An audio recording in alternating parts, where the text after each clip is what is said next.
Romanos 12.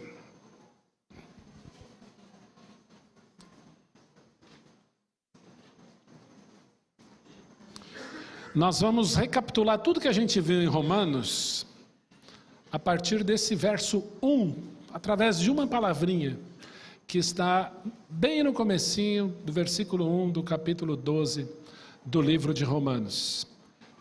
Vamos orar? Pai, nós nos colocamos diante de Ti, pedindo, Pai, que o Senhor nos abençoe, que o Senhor fale conosco através da Tua palavra. Bendito seja o Teu nome, oramos, colocamos as nossas vidas diante de Ti, porque sem Ti nada somos, levando, Senhor, o nosso pensamento, a nossa atenção, a nossa concentração a Ti, para que a Tua palavra, Senhor, seja exaltada e o Teu nome acima de todo nome. Pedimos a Tua paz, pedimos, Senhor, que o Senhor fale conosco. Oramos, agradecemos, em nome de Jesus. Amém, amém. Rogo-vos, pois. Tá dando uma microfonia, se puder ajeitar para mim? Eu não sei se é no retorno, mas a gente vai ajeitando aqui, tá bom? Essa palavrinha pois é muito comum na língua portuguesa. A língua portuguesa tem esse pois, né? Rogo-vos, pois, irmãos. O que é esse pois? Essa palavrinha aí, pois, ela vem do grego ou é como se fosse ou-n, né? Que significa consequência, sucessão, por esta razão, consequentemente, sendo assim, né? É uma conjunção coordenativa, para quem gosta aí da gramática da língua portuguesa, ou foge dessas coisas, né? Hoje teve Enem, né? Então, foge dessas coisas, é uma conjunção coordenativa para ligar orações. Simplesmente isso. Essa palavrinha pois aí tem um peso muito grande, porque ela vai puxar tudo que o capítulo 1, 2, 3, 4, 5, 6, 7, 8, 9, 10, 11 de Romanos falaram, e vai interligar com o que vem a seguir. Então nós temos aqui uma sucessão de ideias. Por que esse pois aí?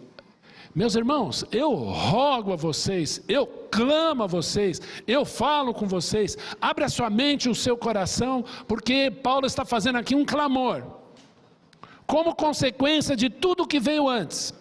O que veio antes? Primeiro, os capítulos 1, 2, 3, até o versículo 23 do capítulo 3. Querido, eu gostaria de te dar uma informação, somos todos pecadores. A Bíblia nos diz no Salmo 53 e no Salmo 14, não há quem faça o bem, não há nenhum sequer. Mas eu procuro ser bonzinho, eu nunca matei, eu nunca roubei. É verdade que nós temos virtudes, mas diante de um Deus que é santo, somos considerados pecadores. Olha o que diz o Salmo 53, do céu, olha a Deus para os filhos dos homens, para mim, para você, para ver se há alguém que faça o bem. E a resposta: todos se extraviaram, todos se corromperam, já não há nenhum sequer. Não há quem faça o bem, não há quem entenda. É uma verdade fortíssima. E aí talvez alguém perguntaria, mas qual é a prova então que nós pecamos e somos maus diante de um Deus santo? Eu não sei se você já se traiu, você já achou que ia fazer uma coisa boa e você fez uma coisa ruim. E você se olhou no espelho e falou assim, o que é isso que você fez? Eu tenho certeza que a grande maioria já deu uma pisada de bola em algum momento quando não queria dar. Eu vou assumir, levanta a mão comigo quem já fez isso. Olha, que coincidência. Nós. E a grande prova é que em Romanos 6, 23 diz assim, porque o salário do pecado é a morte. Esse ano nós fizemos alguns ofícios fúnebres, nós fomos em alguns velórios. Visitamos pessoas uma semana, passou um tempo, a pessoa foi embora. E quando a gente vai em algum cemitério, e esse ano eu fui em alguns, nós vemos lá, nasceu, morreu, nasceu, morreu. Chega a vez de todo mundo. Eu não posso enganar a morte. E a morte é a maior prova que eu sou um pecador. A Bíblia diz que o salário pago pelo pecado é a morte. Bom, quando eu continuo a ler Romanos, a partir do versículo 24 do capítulo 3, até o final do capítulo 5, nós vemos uma verdade linda. Tudo na Bíblia tem um mas. Nós somos pecadores, sim, mas Deus nos amou. Cantamos aqui que Jesus pagou um preço tão alto numa cruz por nós.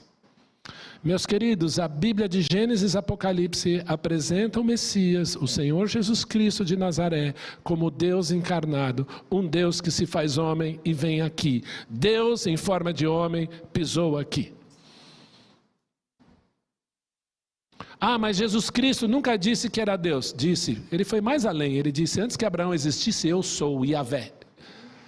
E os judeus pegaram em pedra para lhe atirar imediatamente. Jesus foi adorado como Deus e nunca disse assim, não, fique em pé, não faz isso, eu não sou Deus. Ele nunca fez isso.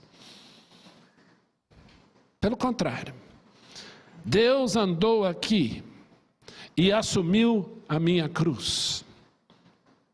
Deus se faz homem com o nome de Yeshua.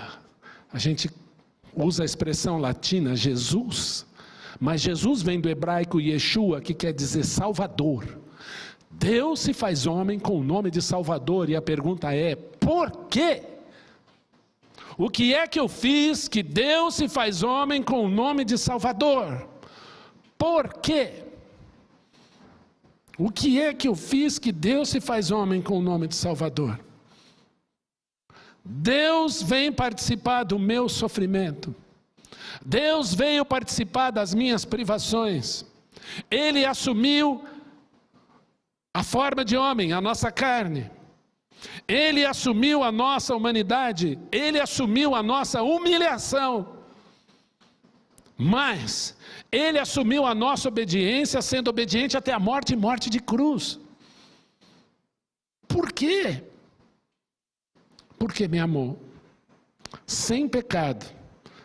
O grupo de louvor escolheu aqui um cântico que eu gosto muito. Fala que Ele é o Cordeiro. Ele é o sacrifício perfeito. Essa semana eu conversava com uma jovem, vocês conheceram, aqui na quarta-feira. E na minha conversa com ela, lá atrás, ela disse, eu não acredito em Deus. Eu falei, tá bom. Mas você é a maior prova para mim que Deus existe. É, mas eu não acredito. Tá bom. Eu falei, mas não tem problema, Deus acredita em você, Ele ama você, Ele acredita nas promessas dEle, e você é a prova que Ele existe.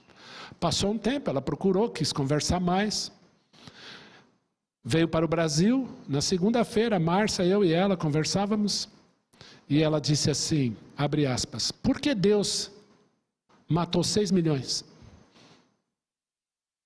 Por que Deus matou 6 milhões nos campos de concentração? Eu respondi para ela, não vou responder a sua pergunta. Por quê? Falei, porque Deus não existe para você. Eu não falo de coisas que não existem, mas de coisas que existem.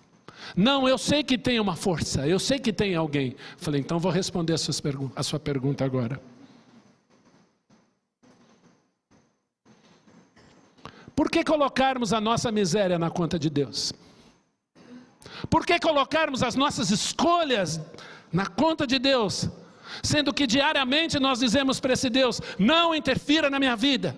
Não interfira nas minhas ações. Não interfira em colégios, não interfira na educação. Não interfira em meus princípios. Não interfira nas minhas decisões. Dizemos isso todos os dias. E aí quando algo ruim acontece, fruto das nossas escolhas, nós colocamos na conta de Deus. Eu tenho certeza que o meu Deus sofreu, se entristeceu com cada judeu que foi morto nos campos nazistas. Porque se Jesus é Deus que se fez homem, Ele veio assumir a minha cruz, Deus participou do sofrimento do povo, Deus participou do seu sofrimento. Por que colocarmos na conta dele? Se ele pagou a conta, e numa cruz. Atentem para o significado da palavra shalom. Não é shalom, é shalom. Shalom quer dizer, essa é a tradução mais próxima do português. Mas quando você pega a etimologia hebraica dessa palavra shalom, significa literalmente quitar uma dívida totalmente. E quando nós devemos para alguém, não há paz, porque a gente fica numa situação ruim. Que encontrei o gerente do banco na rua. Né? Não é assim que nós somos? Estou devendo para o irmão. Ih, vou desviar, não vou mais. Coisa horrível é dever. E a palavra shalom tem um peso muito grande, é quitar uma dívida totalmente. Imagina 2 beduínos no deserto, imagina dois habitantes do deserto. Eu não devo para você, você não deve para mim, podemos dar as mãos, você pode entrar na minha tenda. Há paz entre nós. Era assim que funcionava. Quando estivemos em Israel 2015, foi linda a experiência do deserto. Ouvir essas histórias. Ver um céu estrelado ali. E viver a experiência de que alguém quitou uma dívida. Se Deus quitou a minha dívida, há paz. Há shalom. E a Bíblia diz que a minha dívida contra ele é de eternidade a eternidade, e só ele pode pagar essa dívida. E ele veio fazer na pessoa do Filho amado. Quitou a minha dívida, shalom. Pagou a conta. A Bíblia vai chamar isso no capítulo 4, 5 de Romanos de justificação. Deus imputando em mim a justiça dele.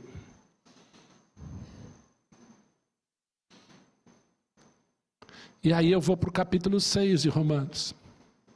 A Bíblia diz que aquele que crê em Jesus morreu com ele. A Bíblia diz que aquele que ressuscitou, aquele que crê em Jesus ressuscitou com ele. Sabe por quê? Um dia se Jesus vai dizer para você que creu, vem comigo entrar na minha tenda, na habitação celestial, pois eu paguei o preço da sua vida.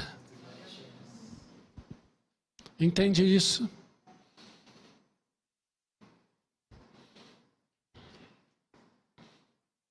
Eu morri com Cristo. E aí então, nós vamos para o capítulo 7. Pastor, começa a pegar, porque aquele que quer andar na lei, não consegue. Então eu vou andar longe da lei, piora. Porque se uma coisa me condena, viver sem, pior ainda.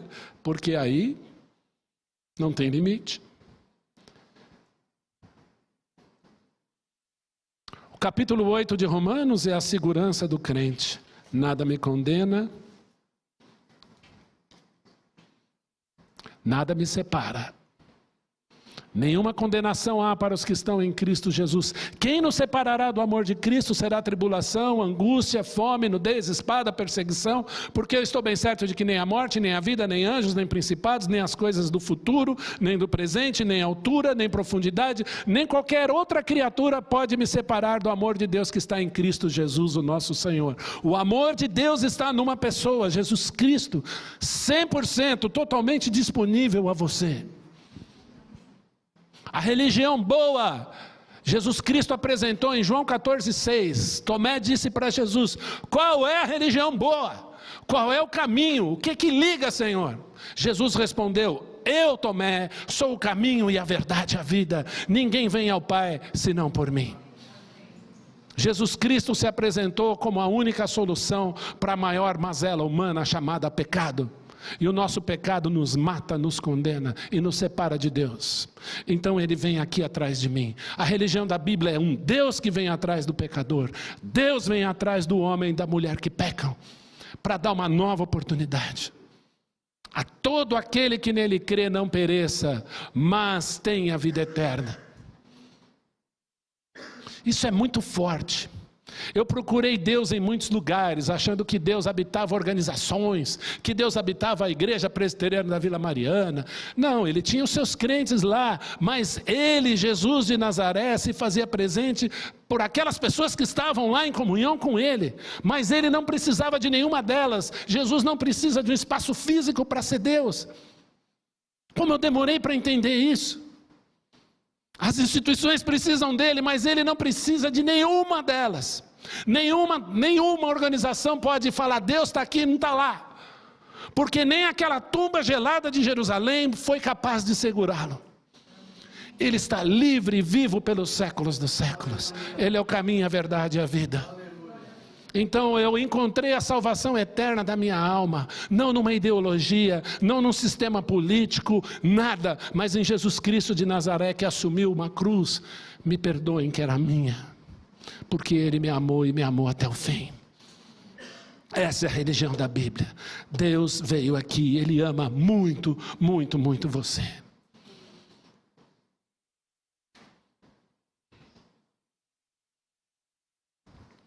E aí então nós entramos nos capítulos 9, 10 e 11. Deus fala sobre Israel. Deus fala da restauração de Israel. Deus que não rejeitou o seu povo, que disse para Abraão, olha Abraão, enquanto você existir, conta as estrelas, enquanto eu existir, a sua descendência vai existir. Enquanto eu estiver aqui, nesse universo, ama Israel, raio, o seu povo vai existir, a sua descendência vai existir. Pastor, eu não consigo concordar com isso. Anotem aí, leia Deuteronômio 28, Levítico 26, Zacarias 9, 10, 11, 12, 13, 14. Leia Isaías 40, 42, 43, 44, 45, 63. Leia todo o livro de Jeremias e Lamentações. Leia Ezequiel 36, 37, 38, 39 e 44. Se você discordar desses textos, nós temos um problema. Ou você faz uma interpretação livre. O que é uma interpretação livre? Eu digo para você, me encontre no shopping Plaza Sul às 15 horas. Não, o Ion está variando, eu vou lá para o Center Norte. Você interpretou.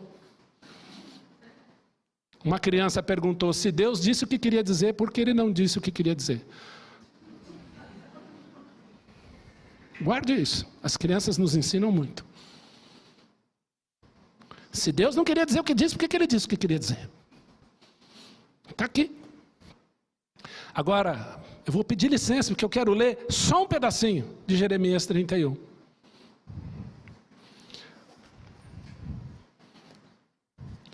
Vai lá, Isa, me ajuda. Jeremias 31,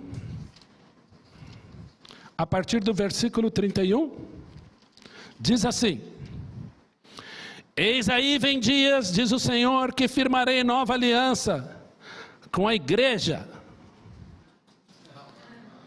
Nem existia. Com a casa de Israel e com a casa de Judá. Por que os dois? Porque estavam divididos. Israel estava no norte e Judá no sul. Não conforme a aliança que fiz com seus pais, Abraão, Isaque e Jacó, no dia que os tomei pela mão para os tirar da terra do Egito. É Israel mesmo, porque eles estavam lá no Egito, 400 anos, Moisés, lembra da história? Porquanto eles anularam a minha aliança, não obstante eu os havê-los desposado. Que interessante. Deixa eu falar uma coisa boa para você pensar aqui. Israel é a noiva do pai, e nós somos a noiva do filho. Porque esta aliança que firmarei com a casa de Israel depois daqueles dias, na mente lhes imprimirei as minhas leis, também no coração las escreverei, e eis serei o seu Deus, e eles serão o meu povo. Mas pastor, eu participo disso. Claro, a todos quantos receberam, João 12, mas Deus não esqueceu deles. Será? Olha aí, verso 35. Assim diz o Senhor, que dá o sol para a luz do dia, as leis fixas, a lua, as estrelas para a luz da noite, que agita o mar, faz bramir as suas ondas, o Senhor dos exércitos é o seu nome. Se falharem essas leis fixas diante de mim, diz o Senhor. Que leis fixas? O sol para a luz do dia, as leis fixas a lua, as estrelas para a luz da noite, a tábua das marés, deu para entender? Lei da gravidade, por aí vai. Se falhar, o que Deus vai fazer? deixará também a descendência de Israel de ser uma nação diante de mim para sempre. Pergunta: essas leis ainda estão de pé? Ama Israel, Deus não se esqueceu deles. Romanos 9, 10, 11 vai falar disso. Isso é pedra no sapato de muita gente, mas para nós que cremos, é que se Deus não falhou com esse povo rebelde, Ele não vai falhar com você, nem comigo.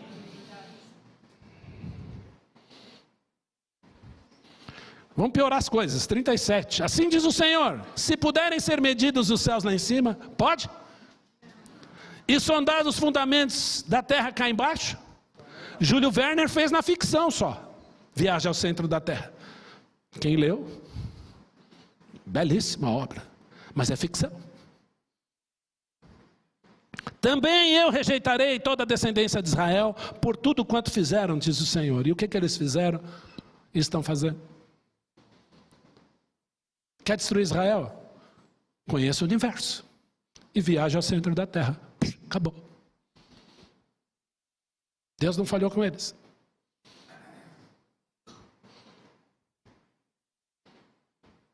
E daí você lê, continua lendo o profeta Jeremias. Deus não precisa de ninguém para fazer o que Ele há de fazer. Ele não precisa do potencial bélico, Ele não precisa de movimentos, de organizações, de determinações. Vamos declarar isso, aquilo, Ele não precisa, porque Ele é fiel. E depois de toda essa revelação, capítulo 1 até o 11 de Romanos, eu vou usar uma linguagem minha. Paulo entra num êxtase. Ele fala: uau, que isso? Olha o versículo, capítulo 11, verso 33. Ó a profundidade da riqueza, tanto do conhecimento, tanto da sabedoria como do conhecimento de Deus. Quão insondáveis são os seus juízos e quão inescrutáveis os seus caminhos. Quem, pois, conheceu a mente do Senhor? Ou quem foi o seu conselheiro? Ou quem primeiro lhe deu a Ele para que Ele venha a ser restituído? Porque dele, por meio dele, para Ele são todas as coisas, a Ele pois a glória eternamente. Amém? 12:1. Rogo-vos, pois, depois de tudo isso, esse pois está aí não à toa para dizer assim: olha o que aconteceu lá atrás e olha o que vem agora. Meus irmãos, eu clamo a vocês pelas misericórdias de Deus, não só como os gentios pecadores como eu e você, como os israelitas pecadores que tinham a lei também. Deus é misericordioso, estende a sua salvação até hoje. Nós estamos no ano de 2024, depois de Jesus Cristo de Nazaré, até hoje, 2024 anos de oportunidade. E aí vem um clamor para você e para mim. Qual é? Esse clamor é para todos. Nós gostamos de usar esse texto para jovem, para adolescentes, mas ele é para todos. Rogo-vos, pois, irmãos, pelas misericórdias de Deus, que apresenteis o vosso corpo por sacrifício vivo, santo e agradável a Deus, e isso é culto. Que é o vosso culto racional? O ser humano tem 3 essências dentro de si. E eu digo que elas são inseparáveis. A primeira é a palavra pneuma, daí vem pneu, espírito. Nós temos também alma, psique. Alguns teólogos colocam psique e pneuma como a mesma coisa. Eu digo que não são a mesma coisa, mas são inseparáveis. Pneuma quer dizer alma, espírito, e psique, alma.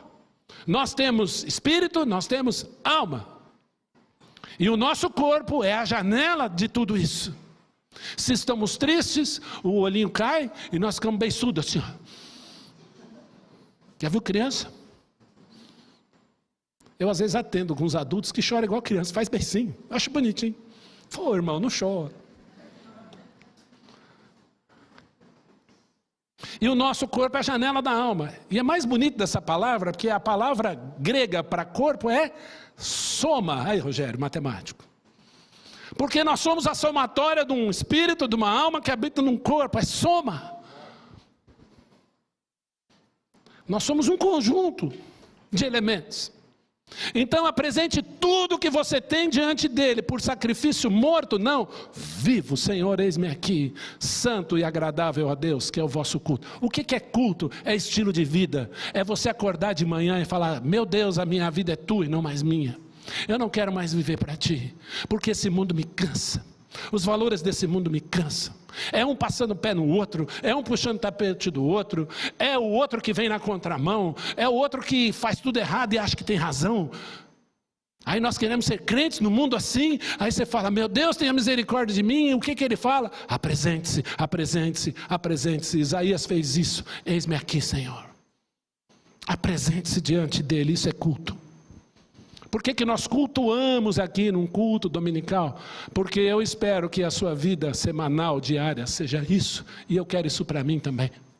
Billy Graham disse, prega o evangelho todo dia de manhã para você.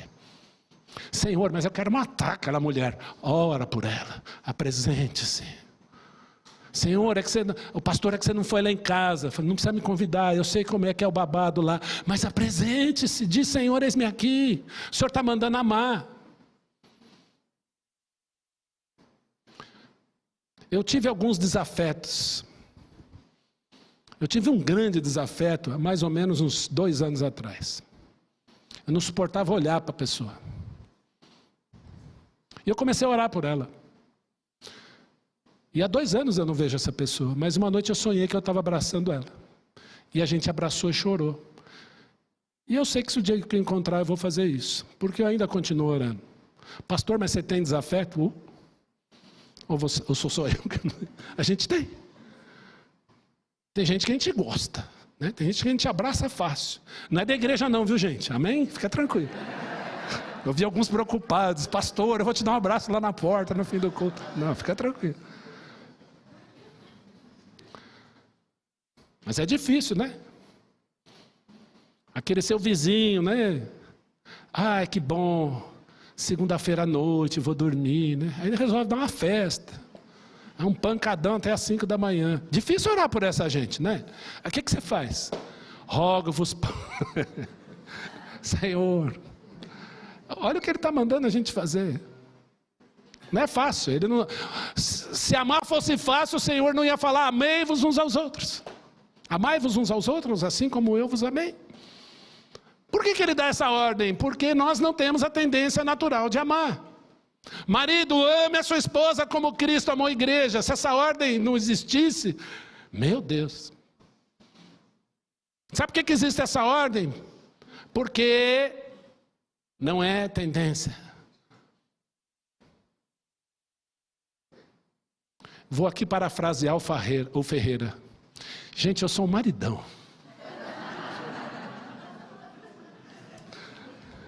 Né, Ferreira? Eu sou um maridão. Olha, 62 anos de casado, já é... Ontem eu fui a um casamento, né, que o pastor contou a história de que um irmão foi lá no gabinete dele. Eu quero que você diga umas palavras, porque eu estou celebrando 75 anos de casado. Gente, eu não sei nem bodas do que é mais, se é criptonita, se é pedra do outro planeta. 75 anos de casado, professor Jurandir, que já pregou aqui nessa igreja, já está com Jesus. Sabe qual é o segredo? Apresenteis o vosso corpo por sacrifício vivo, santo e agradável a Deus, que é o vosso culto racional. E aplique isso à sua vida. Porque é bênção para a sua vida. Paulo Romero sempre dizia que vingança você satisfaz um momento. O perdão é para sempre. E eu gosto de usar essa frase. Apresente-se ao Senhor por sacrifício vivo, santo e agradável a Deus, que é o vosso culto racional. E eu vou terminar com o versículo 2. Nós temos o 12 inteiro para trabalhar, hein? Mas vamos só esses 2 primeiros. Porque essa palavrinha pois, ela é muito grande. Vamos para o 2 só, hoje, tá bom? Domingo que vem a gente continua. E não vos amoldeis, não vos conformeis com este século. Não toma forma desse mundo, deste século. Mas Transformai-vos pela renovação da vossa mente. Essa palavrinha é metanoia. Renove-se em Cristo Jesus, apresente-se diariamente a Ele. Porque o mundo, você já escutou isso, né? Nós estamos na contramão do mundo. Concorda com isso? Eu não. O mundo está na contramão de Jesus. Porque se você está na mão certa, você tem todas as sinalizações à sua disposição. E nós temos aqui, ó, todas as placas estão aqui. Nós estamos na mão certa, quem está na contramão é o mundo. Ele vem na contramão, então a Bíblia diz, não toma forma dele, porque você está na mão certa. Mas transforme-se pela renovação da vossa mente, e você vai experimentar uma coisa maravilhosa, a boa, agradável e perfeita vontade de Deus. A vontade de Deus é boa, agradável e perfeita. Deus não erra, a vontade dele é boa, agradável e perfeita. Ela é boa e agradável e perfeita.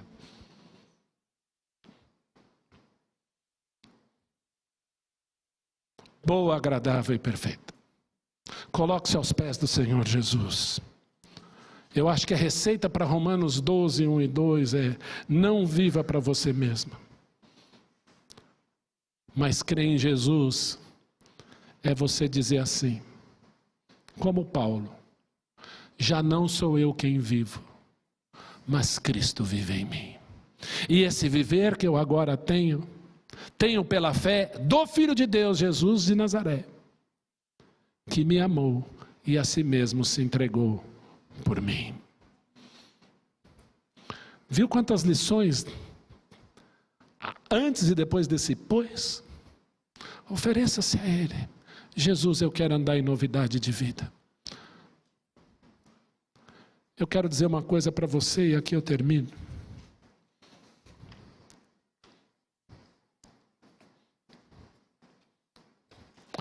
Andar com Cristo, andar com o Senhor Jesus, é a maior decisão da sua vida. Nós não podemos enganar o nosso destino, o nosso futuro. A Bíblia diz de forma muito clara, o salário do pecado é a morte. Mas o dom gratuito, ou o presente de Deus, é a vida eterna em Cristo Jesus, o nosso Senhor. Você tem vida eterna? Jesus Cristo deseja te dar a vida eterna essa noite. O livro de Hebreus diz assim: hoje, se ouvirdes a sua voz, não endureçais o vosso coração. O tempo se chama hoje. Hoje. Curva a sua cabeça, vamos orar. Pai, nós te agradecemos pela vida, te agradecemos, Pai, pela oportunidade que o Senhor nos dá. Te agradecemos, Senhor, porque tudo vem de Ti e para Ti. Eu quero Te louvar, Senhor, porque sem Ti nada somos, sem Ti nada podemos fazer. Eu quero Te louvar por tão grande amor, amor de cruz. Quero te pedir, Senhor, que Tu fales, o Teu Espírito Santo convença que há um Deus que transforma, há um Deus que faz tudo novo, há um Deus que se faz presente, que diz ao pecador: eu amo você, eu quero fazer uma história nova na tua vida. Ó Pai, eu quero te pedir em nome de Jesus que o Senhor faça isso. Hoje é o dia aceitável. Tu me conheces, Senhor. Tu conheces a nós. Nós não estamos propagandeando aqui ou propagando nada que não seja Jesus de Nazaré, é só Ele. Ele é o caminho, Ele é a verdade, a vida, e Ele é rico para com todo aquele que falar: eu te aceito, Jesus, eu te recebo, meu Jesus. Nesse instante, ó Pai, eu quero orar. Me atrevo a orar pelas ovelhas perdidas da casa de Israel, principalmente aqueles nomes que estão no meu coração. Mas eu quero, Senhor, me atrever a orar também por aqueles que estão buscando, aqueles que estão tateando, Aqueles que estão dizendo: onde tu estás, Senhor? E eu sei que o Senhor é o Deus que está presente agora.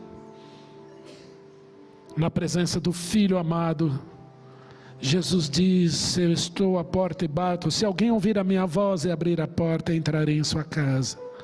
Cearei com ele e ele comigo. Ó Pai, eu quero te pedir, em nome de Jesus, vidas aos teus pés.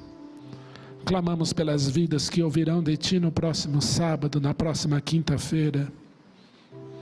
E eventualmente até hoje, na terça, não sabemos. Não sabemos, Pai, aonde a nossa palavra, que na verdade é tua, está ecoando. Mas nós queremos semear. E pela tua graça colher vidas para ti. Porque estar com Jesus é sempre melhor. E é vida eterna. Porque Deus amou o mundo de tal maneira que deu seu Filho unigênito para que todo o que nele crê não pereça, mas tenha a vida eterna. E essa vida está no nome sobre todo nome, que é Jesus Cristo nosso Senhor.